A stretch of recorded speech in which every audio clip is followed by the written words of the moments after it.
જય શ્રી કૃષ્ણ, જય માતાજી, હર હર મહાદેવ। શનિવારે પોષી પૂનમ છે તો પોષી પૂનમનું શું મહત્વ છે તેના વિશે આપણે જાણશું। પોષ સુદ પૂનમને શનિવાર તારીખ 3 જાન્યુઆરીના દિવસે પોષી પૂનમ છે। સાથે આ દિવસે અક્ષર પૂર્ણિમા પણ કહેવામાં આવે છે તથા આ દિવસે માતાજી અંબાજી પ્રાગટ્ય ઉત્સવ પણ ઉજવવામાં આવે છે।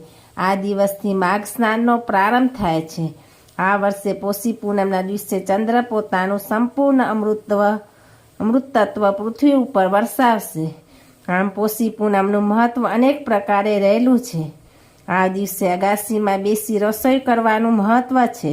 કહેવાય છે કે સાંજના સમયે અગાસીએ રોટલો અને રીંગણાનો ઓરો બનાવવાનો તથા આ દિવસે નાની બાળાઓ ચંદ્ર ઉગે એટલે તેના દર્શન કરી બાજરાના રોટલાની ચાનકી બનાવી પોતાના ભાઈને સામે ઊભો રાખી અને તે ચાનકીના કાણામાંથી ચંદ્ર જોઈ અને બોલે છે, પોષી પોષી પૂનમરી અગાસીએ રાંધ્યા અન્ન। ભાઈની બેન રમે કે જમે, આમ 3 વાર બોલે। તેનો ભાઈ જવાબ આપે કે જમે। આમ ત્યારબાદ ઘરની અગાસીએ અથવા ઘરમાં સૌ લોકો ભેગા મળીને ભોજન કરવું। આ દિવસે શાકંભરી નવરાત્રિ પૂરી થતી હોવાથી માતાજીને લીલા શાકભાજી અર્પણ કરવા, એમને ધરાવવા તથા કુળદેવીની પૂજા, મા અંબાજીની પૂજા કરવી, જપ કરવા ઉત્તમ ગણાય છે।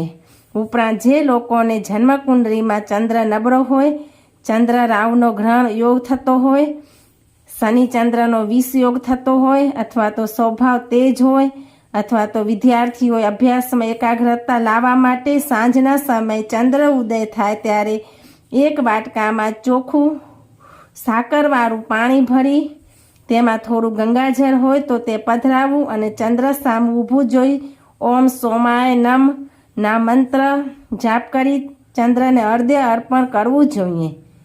હર હર મહાદેવ।